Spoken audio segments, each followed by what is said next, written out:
Hey guys, Brady here, and I just saw Scream 7. So, Scream 7,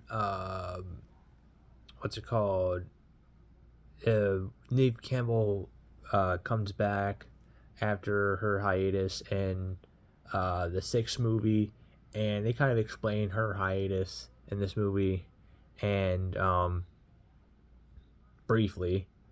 And yeah, so Neve Campbell is back as Sidney Prescott. The movie opens with that scene you saw in the beginning of the trailer that dropped, where these two individuals enter Stu Macher's house, and it's like an Airbnb of like it's now an Airbnb, and they have like memorabilia from like the Stab movies inside, and like a robotic ghost face is in there, and yeah, and as you see in the trailer, they get fucking killed, and the house burns, and Ghostface burns the house down, and so yeah, it's the opening of the movie. So the movie follows Sydney's daughter Tatum, named after Rose McGowan's character from the original Scream, and pretty much the same formula as the other movie. There's a killer on the loose, and it's killing people one by one, and I figure out who's behind the mask, and yeah. So Gail comes back. I could have sworn Gail died in Scream 6. Um, like I mentioned that to my friend who we saw this in 40X, by the way, and 40X for this movie was really fucking good. 40X has been hit or miss. I thought Furiosa would be great in 40X. It was not. The 40X for that movie sucked. Seats barely moved, and then The Nun 2 was okay in 40X, and Final Destination Bloodlines was probably my least favorite movie I saw in 40X because there's the least amount of movement. But Scream 7 was really good in 40X, and this is probably the goriest Scream movie. Probably getting into spoilers. Kate, or not Kate, McKenna Grace, who played the little girl in the movie Gifted with Chris Evans. She was also in the Ghostbuster sequels, Afterlife and Frozen Empire. She gets killed in this movie, and it's probably the goriest kill in any Scream movie ever. Like, she's like swinging from like what do you want to call it, when you're on stage and they have like a flying scene, they have you strapped to like a harness and whatnot, and you're like flying across the stage, just even like you're flying. Yeah, so Ghostface is like in like this like house, and he's walking down. He starts slashing at her arms and her legs, and he just kind of holds the knife up like that as she's coming. And he just kind of like has the knife glide into her stomach, and her insides just fall out. And yeah, I was not expecting that in a Scream movie, and it was a welcome surprise that we got a brutally disgusting kill. Normally it's just someone gets stabbed and they're dead. No, this person just gets their fucking insides torn out. And yeah, it was awesome.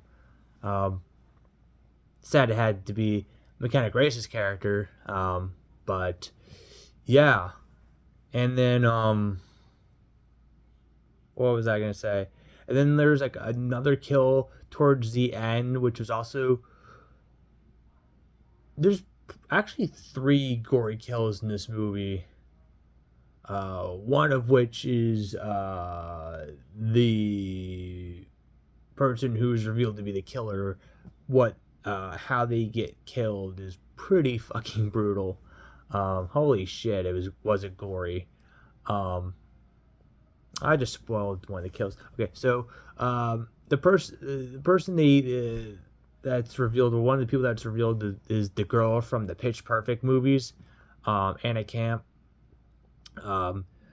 Sydney and her daughter like shoot her head, and they like just shoot her face repeatedly, and you just see like chunks of her face just like fall off, and like all you just see is just a bunch of like brain and matter and all that other shit just in the place of where her like skin was, and then she just falls to the floor, and you get like a brief close up of her face after all the bullets are done hitting her, and it's wow.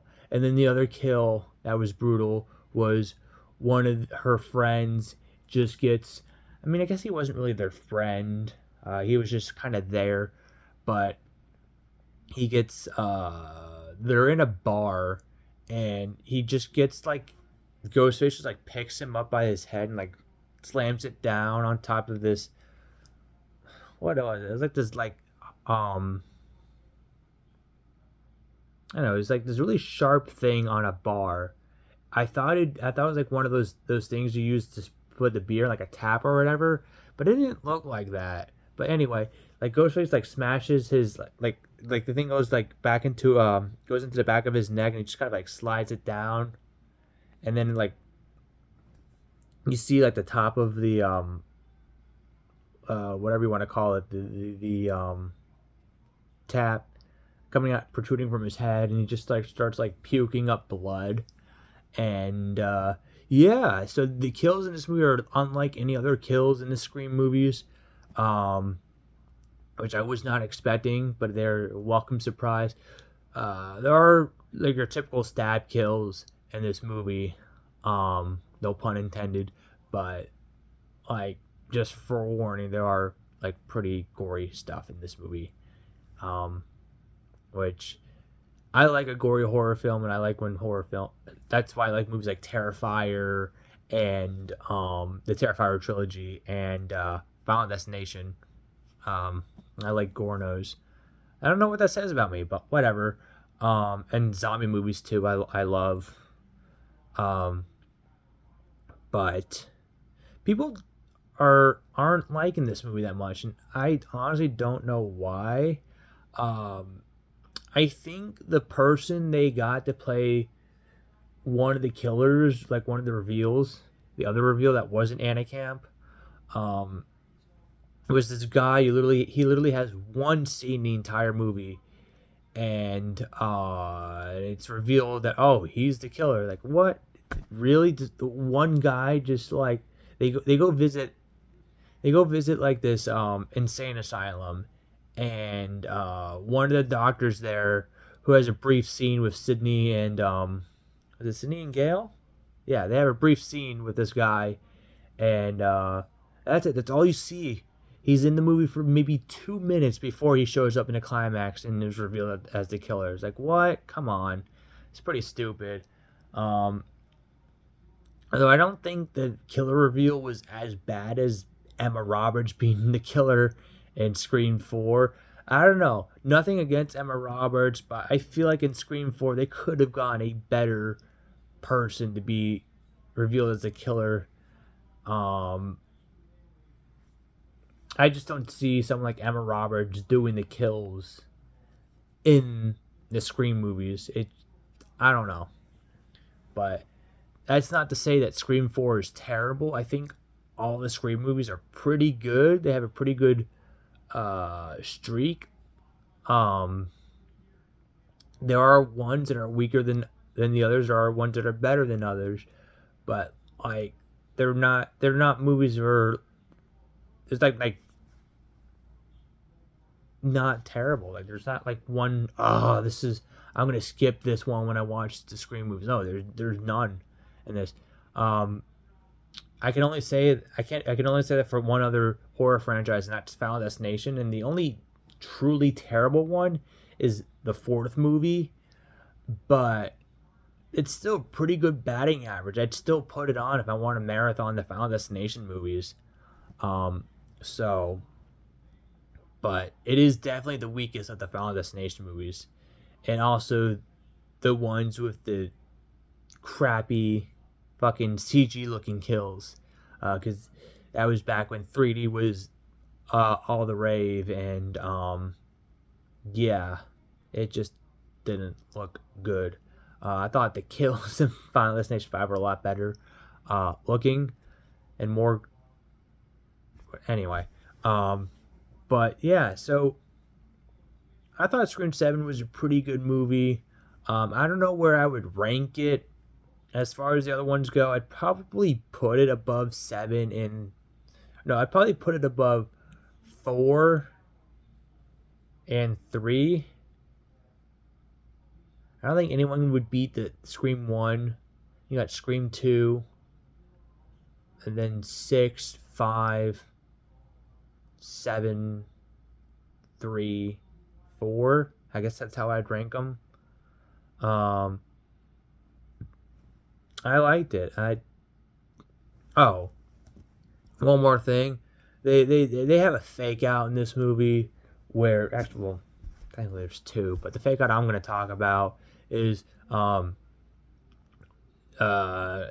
someone who's supposedly supposed to be Ghostface is in the house, and turns out to be a decoy anyway, um, decoy person, I guess, and it's someone that it's real to be someone that Sydney gives coffee to in the beginning, of like a scene or two prior to this scene, and she so like he's chasing them around the house.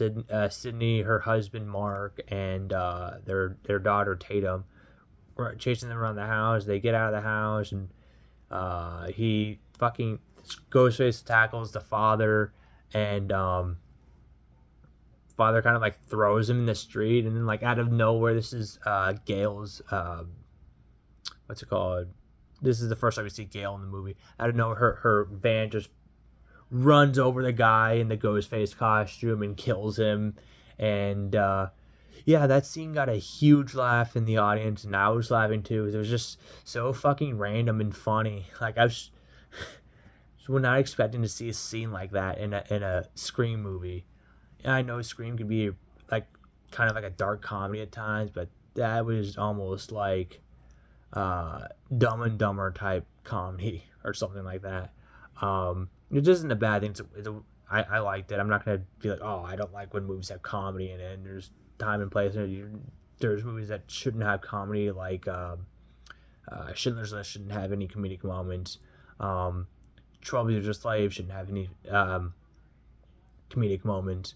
Those are the exception to the rule.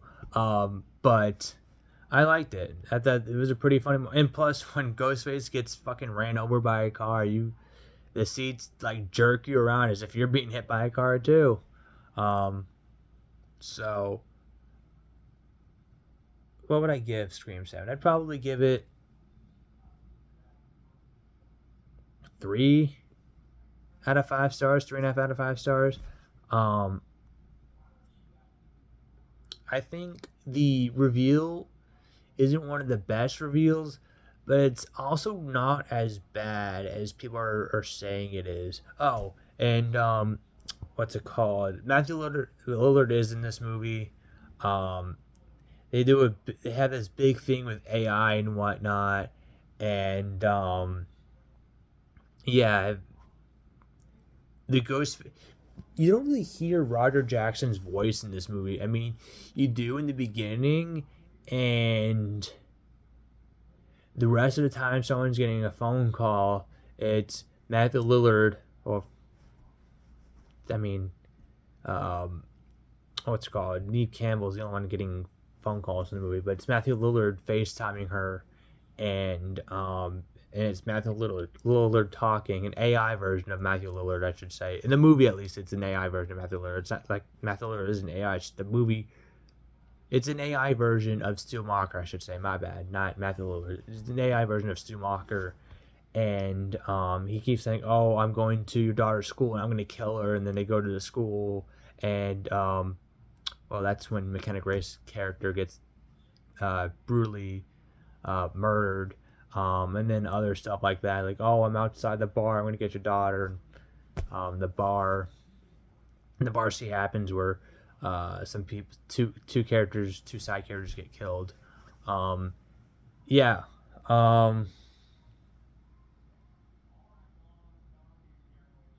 Wait, what? Whatever. Why would Anna Camp kill her son? Doesn't make sense to me. Unless it was the guy you only saw for a brief minute in the movie that killed her. or killed him. I mean, whatever. I doubt the mother would put her son's head on a fucking tap and have him throw up blood everywhere, um, like a fucking soda dispenser. That's what it looked like. It looked like beer coming out of his mouth, um, like red beer. Uh, yeah.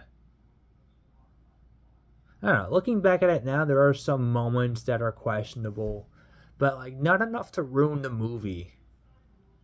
Um, I thought some of the tensions in the scene was pretty good, especially the scene where they're in the wall. You see it in the trailer, and Ghostface is like slashing at the wall and whatnot, and then like Sydney like hammer like hits the his knife and bends the knife so he can't get the knife out, and it just seems like that I thought were pretty creative in a way.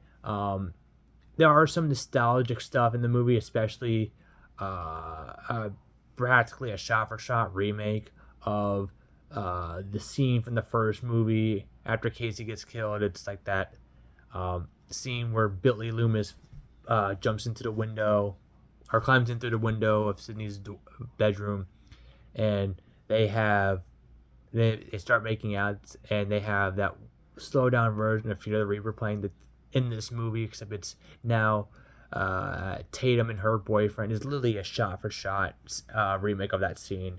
Um, and then other nostalgic stuff in the movie as well. But like, I didn't think it was as overbearing as other movies have done it. I'm looking at you, Disney Star Wars. Um, but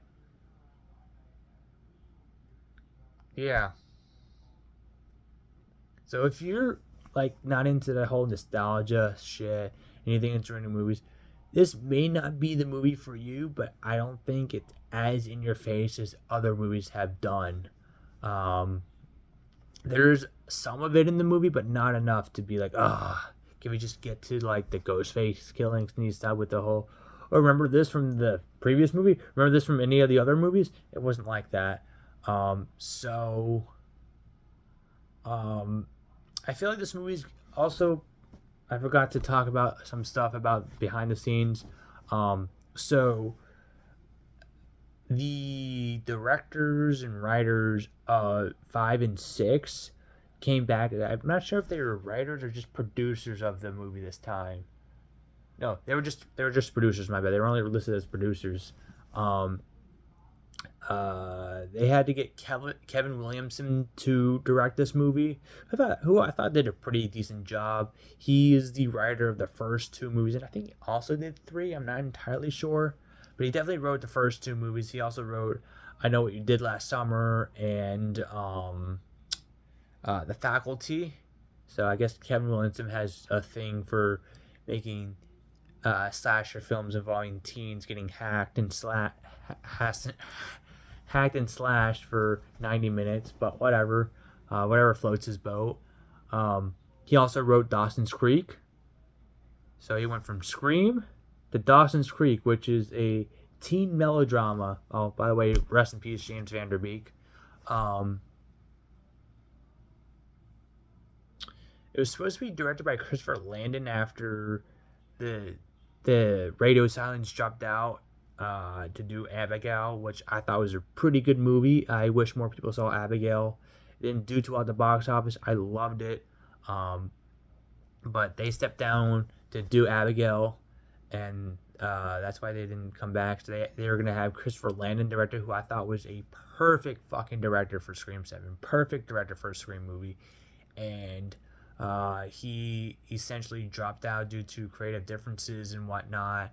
And the two stars of 5 and 6, Melissa Barrera and Jenna Ortega, didn't return, which left their arcs kind of up in the air. Just kind of end abruptly. It's not like they died between movies; they just don't get mentioned at all in the movie. At least not to my knowledge. But Melissa Barrera made some political statements about Palestine and whatnot. And I guess that upset some of the producers, and that got her fired. Which, if you're an actor, just stay the fuck out of politics. Don't just talk, voice your opinion on something, because then you're just gonna alienate people who are Palestinian or people who are Israeli, and it's just like, come on, just like fucking, just like stick to what you do. You're an actor. You're not an activist. You're an actor. Just stop putting your nose in fucking politics and maybe still have your fucking role, um, in the Scream movies. And Jenna Ortega dropped out in, what's it called? I guess as a protest or whatever. Not a protest, but you know what I mean. She dropped out because she didn't want to do the movie without Melissa Barrera, and her two friends appear in this movie. Who I thought Mindy was an obnoxious character in 5 and 6. Her character, I didn't like the fact that she returned in this movie, but I thought her character in this movie was a lot better than the last two movies she was in. She wasn't as annoying in this movie.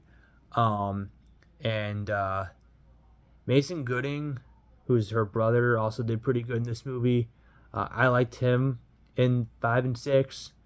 I liked his character, but like they keep wanting to kill these characters off, and they keep appearing in the next movie. It's like, why can't you keep these characters dead? I know Jeremy Johns brought that up in his review for the 6th movie, and yeah, I don't know. You could chalk it up as being a race thing, like, oh, we can't kill off black people, but they fucking killed off Gail Weathers' boyfriend in 6, and he's black, and they even killed off the Fred in this movie, who was also black. So does Mindy and her brother Chad have plot armor or something that other Scream characters don't have? Like, why are they? Are they the ones that survived this being stabbed multiple times? It doesn't make sense.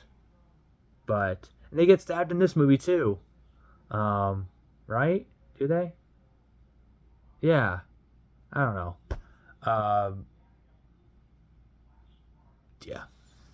So yeah, three and a half out of 5 stars. I recommend it.